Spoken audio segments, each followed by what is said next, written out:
ناوم زینوێ حەسەن ئەحمەدە زیاتر ناسراوم بە زینوێ ڕاوی. من زیاتر ئێرە ماوەی 15 ساڵەچێت زیاتر وە زوان عەرەبی تورکی فارسی کوردی گورانی ئیشم وەلی زیاتر جەخت کەم لە زاراوەگەی خۆم کە ئەوەش زاراوەی کەلهوڕیە لە ناوچەی خانەقین و بگرە تا سەرپێڵ و زەها و کرماشان.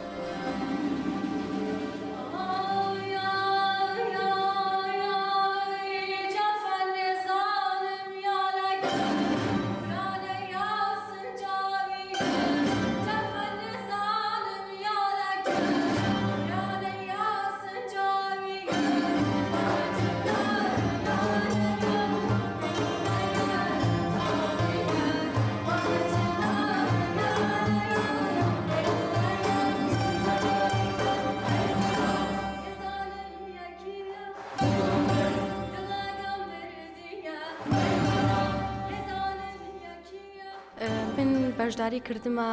لەی گروپە زیاتر ڕۆڵ گورانی بێژ چڕم وەکو گورانی چڕم وە زوانە کەلهۆر وە زاراوەی خۆم لە قۆناغ سێ دەست کەمنە ئەیوانە کە ئەیوانە فەرزە لەسەرمان ئیشنە پەیوانەی کۆژان من بەشداری کردمە وەگەل دوو گروپە و ئەیە ماوەی 2 ساڵە بووت زیاتر لە ناو زانکۆ کۆنسێرتەکان کردمە تقریباً لە ماوەی 2 ساڵە 4 کۆنسێرت بووت ئەنجام دامە. ئەو گورانیانەی ئەو گورانی ڕستەنیانەی کە هەست لە ناوچەی خانەقین وەزانە کەلهۆڕی زیاتر بدەمنەی گوش ئەو کەسەی لی کە کەم شارەزایی ئەیبوارن زیاتر من خۆم لە ناو زوانە کەلهۆڕی گورانێگانم دوێنمەوە.